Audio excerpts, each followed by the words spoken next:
Le Premier ministre procède à Dallas, aux États-Unis d'Amérique, au lancement de la journée Portes ouvertes sur les opportunités d'investissement en Mauritanie.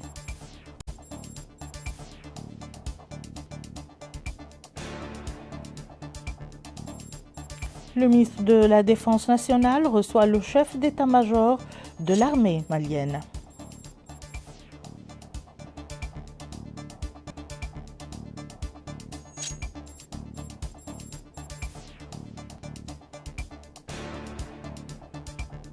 La commissaire à la sécurité alimentaire supervise à Kifa une opération de distribution de vivres et de sommes d'argent à des familles nécessiteuses.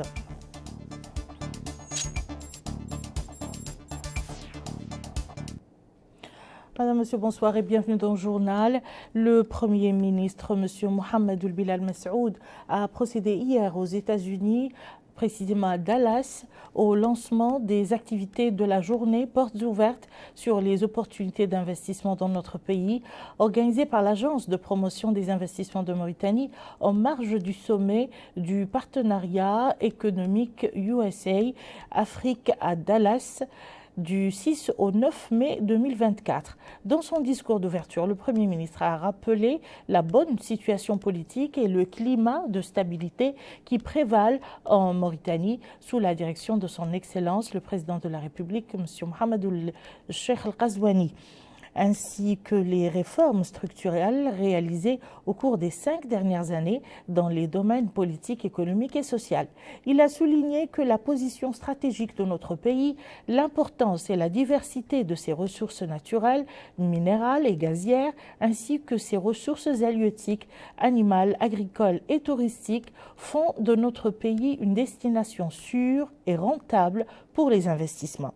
À cet égard, il a évoqué le cadre législatif, institutionnel et réglementaire régissant les investissements à travers un certain nombre de mesures, notamment la mise en place d'un haut conseil de l'investissement présidé par le Président de la République qui regroupe des représentants du secteur privé, des investisseurs internationaux, des membres du gouvernement, l'Agence de promotion de l'investissement en Mauritanie et un comité ministériel dédié au climat des affaires. Le Premier ministre a souligné que nos vastes ressources énergétiques en gaz et en pétrole sont pour la plupart inexploitées et a appelé les participants à investir dans ces ressources.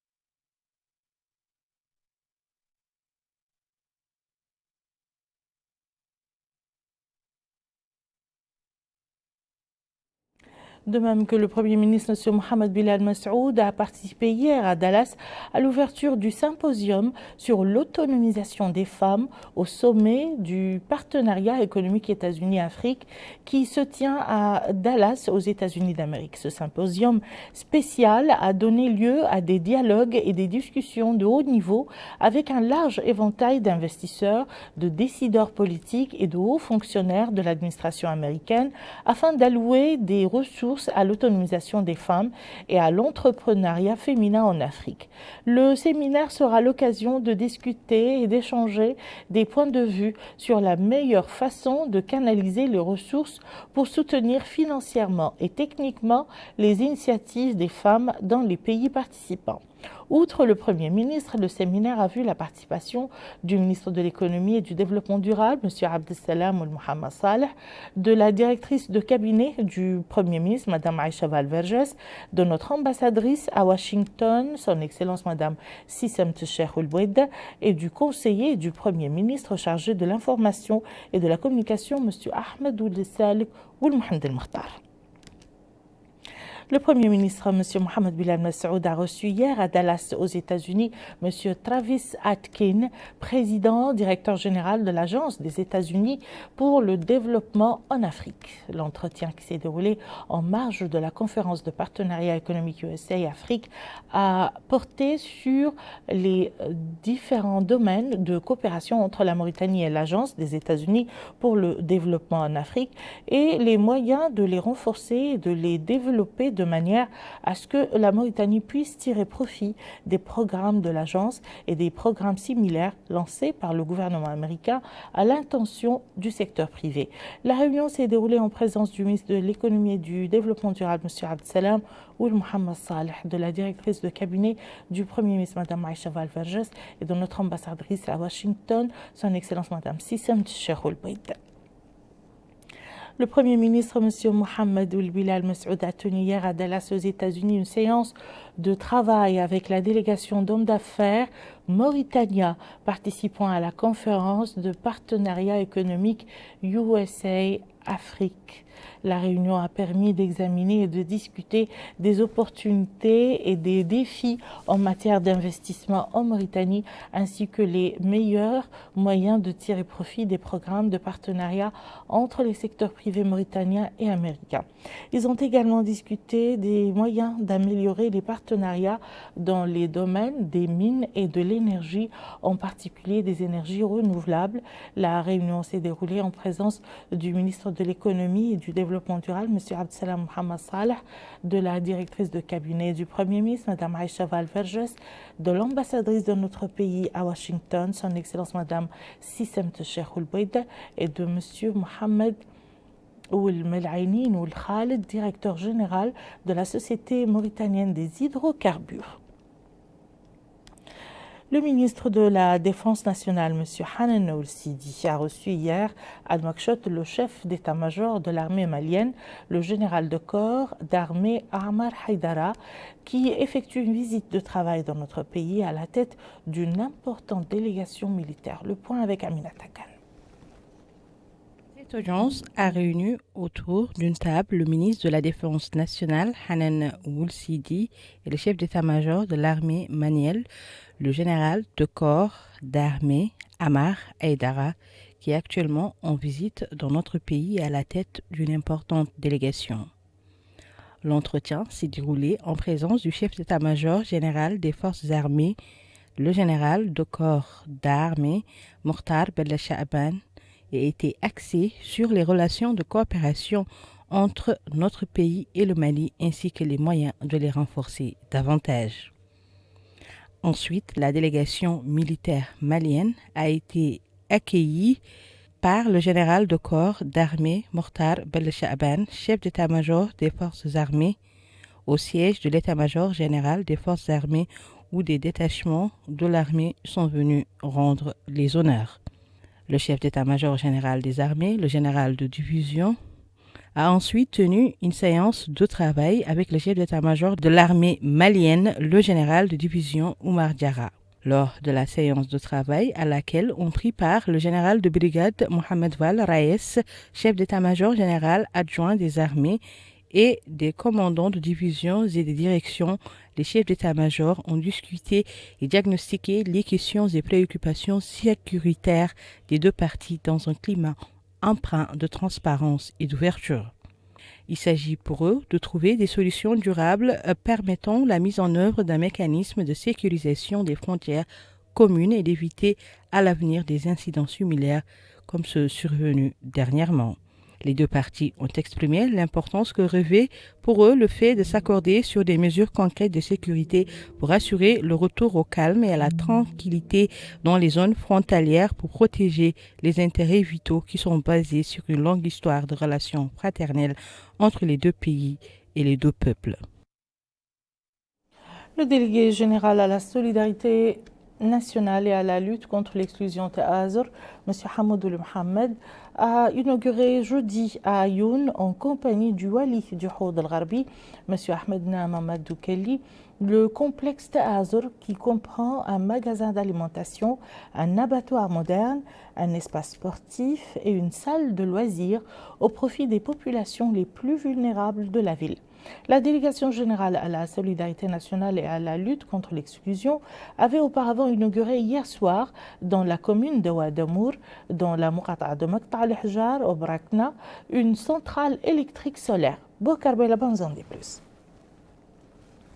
Ayoun, mis en œuvre par Ta'azour, dispose d'un magasin d'alimentation, d'un abattoir moderne, un espace sportif et une salle de loisirs au profit des populations les plus vulnérables de la ville. Cette réalisation intervient 2 mois après l'inauguration d'un lycée et d'une école primaire dans cette même ville. Et il s'agit du 10e complexe du genre dans le pays. Dans une allocution prononcée à cette occasion, le délégué général à la solidarité nationale et à la lutte contre l'exclusion, Hamoud Mohamed, a souligné qu'il y a une dimension emploi très forte à travers la présence de ces complexes, dont chacun crée 9 emplois permanents, dont la plupart occupés par des jeunes. Et il a appelé les citoyens à entretenir et préserver ces installations, soulignant que les demandes de la population seront prises en considération. À leur tour, le vice-président de la région du Had al-Gharbi, Mohamed El-Hameidat, et le maire de la commune d'Ayoun, Sidi Mohamed El-Bekaï, ont souligné l'importance de ce complexe pour aider les citoyens les plus vulnérables de la ville. Direction Maqta' al-Hjar au Brakna, précisément la commune de Ouad Amer, qui dispose d'une centrale électrique solaire inaugurée par le délégué général à la solidarité nationale et à la lutte contre l'exclusion, Hamoud Mohamed. D'une capacité de production de 160 kW, cette nouvelle centrale s'appuie sur un générateur de secours sur 480 panneaux solaires. Le réseau électrique est composé de 5 km de moyenne tension et de 11 km de basse tension, desservant gratuitement 250 familles nécessiteuses. Et dans une allocution prononcée devant les habitants, les élus et les autorités administratives, le délégué général à la solidarité nationale et à la lutte contre l'exclusion, Hamoud Mohamed, a indiqué que la station est la plus importante réalisée par Ta'azour au niveau national en termes de capacité de production, d'éclairage public et de nombre de branchements gratuits. De son côté, le maire de la commune de Ouad Amer, Khalifa Ould Mohamed Radi, a salué cette réalisation, faisant observer que ce projet a été un rêve des habitants et qu'il est en train de se réaliser grâce aux efforts de Ta'azour conformément aux directives du président de la République. Et il a exprimé la gratitude de la population pour cette réalisation publique, espérant que d'autres projets suivront.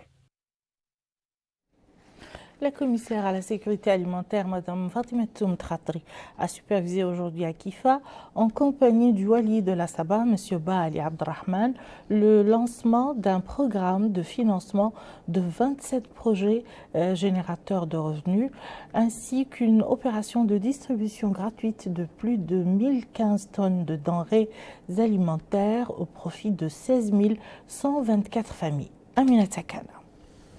La commissaire à la sécurité alimentaire lance à partir de la ville de Kifa des distributions gratuites d'aliments au profit de 16 124 familles dans la wilaya de la Saba. La commissaire a clôturé sa visite aujourd'hui accompagnée du wali adjoint de la wilaya, Baali Abdrahman, et a supervisé le lancement d'un vaste programme de 27 projets générateurs de revenus, projets qui comprennent des entrepôts pour la distribution de gaz et d'autres pour la fabrication et la construction de lait. Lors de son discours prononcé pour la circonstance, la commissaire a indiqué que cette visite s'inscrit dans le cadre des programmes menés par la commission au niveau de la Saba et comprend les Muqata'a de Barkeoul, Kankosa et la Muqata'a de Kifa dans le but d'examiner les conditions de vie des citoyens. La visite a compris, dira-t-elle, plusieurs étapes et a permis de renforcer les programmes de distribution d'aliments au bénéfice de plus de 16 000 familles dans toutes les municipalités que compte la wilaya de la Saba. La commissaire à la sécurité alimentaire a indiqué que l'inauguration d'un entrepôt au niveau de la wilaya permettra de renforcer la capacité de stockage. À son tour, le maire de la commune de Kifa, Jamal Kaboud, a indiqué que le commissariat à la sécurité alimentaire est l'un des plus vastes programmes du gouvernement du fait de la grande attention qu'il accorde aux couches vulnérables. La présidente de la région de Nouakchott, Mme Fatimata Abdelmalek, a présidé ce matin l'ouverture d'un atelier de restitution et de mise à jour du plan d'action pour l'accès à l'énergie durable et le climat 2024-2029 de la région de Nouakchott. L'atelier s'inscrit dans le cadre des activités du projet Accord climatique de l'Afrique subsaharienne, phase 3, financé par l'Agence espagnole de coopération internationale au Sahara sur le climat. Melika Naqli. La volonté de la région de Nouakchott à être un acteur clé dans le domaine du développement territorial et du changement climatique est au cœur de cet atelier de restitution et de mise à jour du plan d'action pour l'accès à l'énergie durable et le climat 2024-2029. Cet atelier s'inscrit dans le cadre des activités du projet Accord climatique de l'Afrique subsaharienne phase 3, financé par l'Union européenne par le biais de l'Agence espagnole de coopération internationale au Sahara sur le climat. L'atelier vise à renforcer les capacités de la région de Nouakchott en matière de planification du changement climatique et de la transition énergétique à travers l'activation de son plan et la mise en œuvre d'activités pilotes à cet égard. La présidente de la région de Nouakchott, Mme Fatimata Abdelmalek, souligne que la région de Nouakchott tient à devenir un acteur clé dans le domaine du développement territorial et du changement climatique en œuvrant à la mise en œuvre de ce plan conformément à la politique du président de la République. Mme Fatimata Abdelmalek déclare être convaincue du rôle essentiel des collectivités dans la mise en œuvre de l'agenda visant à atteindre les objectifs du développement durable, notamment par leur proximité des populations, leur compréhension de leurs problèmes, la prise en compte des différents paramètres, permettant ainsi la mise en place de solutions pertinentes adéquates. L'un des objectifs de cet atelier est de renforcer les capacités de la région de Nouakchott dans le domaine de la planification pour faire face au changement climatique et réaliser la transition énergétique en mettant en œuvre des activités pilotes dans ce domaine. De son côté, le directeur des études, des programmes et de la coopération auprès de la région de Nouakchott, M. Salek Ahmed Sherif, rappelle qu'il s'agit en fait du deuxième plan de la région de Nouakchott, qui a élaboré son premier plan en 2020 et aujourd'hui elle le met à jour de manière détaillée, en harmonie avec le plan national, les orientations stratégiques nationales, ainsi que les directives internationales en matière de lutte contre les changements climatiques. L'atelier de restitution et de mise à jour du plan d'action a compris une présentation de ce projet et des résultats attendus. Nous refermons ce journal avec cet atelier organisé par le ministère de l'Habitat, de l'Urbanisme et de l'Aménagement du Territoire et celui de la Culture, de la Jeunesse, des Sports et des Relations avec le Parlement sur la protection et la préservation du patrimoine culturel avec des matériaux locaux sous le thème Architecture en Banco. L'atelier, qui est organisé en collaboration avec l'Union pour la Méditerranée, vise à sensibiliser et à préserver l'architecture traditionnelle et les techniques de construction avec des matériaux locaux respectueux de l'environnement grâce à leur adaptation au climat et leurs résultats positifs pour l'économie locale. Bokar Baylaba. La rencontre vise à sensibiliser et préserver l'architecture traditionnelle et les techniques de construction avec des matériaux locaux respectueux de l'environnement. Et à cette occasion, le directeur des études de la programmation et de la coopération au ministère de l'Habitat, de l'Urbanisme et de l'Aménagement du Territoire, Sidia Ould Mohamed, a déclaré que notre pays bénéficie d'un important potentiel d'investissement dans le domaine de la construction, et ce qui appelle à une réflexion sérieuse pour trouver des mécanismes durables permettant d'introduire des matériaux nécessaires dans ce domaine. Et il a indiqué que le département est conscient de la nécessité de mettre en place un arsenal juridique réglementant les matériaux locaux, tels que le nouveau code de l'urbanisme et de la construction pour les matériaux locaux. Et cela reflète l'attention particulière accordée par les autorités publiques. À noter que plusieurs réunions et discussions ont été organisées dans plusieurs pays, dont la Mauritanie, afin de faire le point et de tirer profit de l'expérience.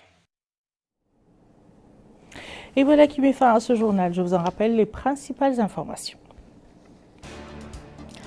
Le Premier ministre procède à Dallas, aux États-Unis d'Amérique, au lancement de la journée portes ouvertes sur les opportunités d'investissement en Mauritanie.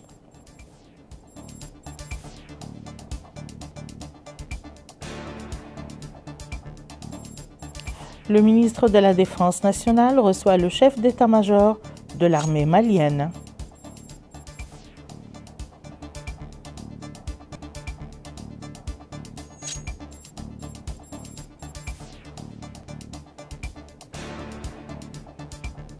Et la commissaire à la sécurité alimentaire supervise à Kifa une opération de distribution de vivres et de sommes d'argent à des familles nécessiteuses.